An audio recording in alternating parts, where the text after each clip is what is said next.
This is how you're going to create anchor links using the widget.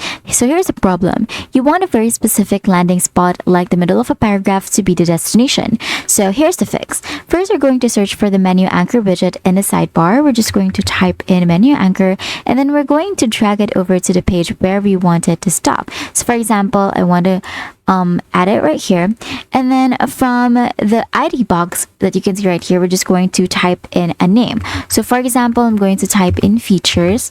Now we're going to link any button to it by typing hashtag features in the link box. So for example, I'm going to do this, and then I'm going to click on this, and then we're going to click on the link field, and then I'm going to type in $ features or hashtag features.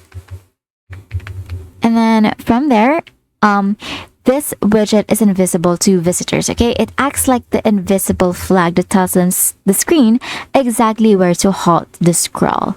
And that's it. That is how you're going to create anchor links using the widget.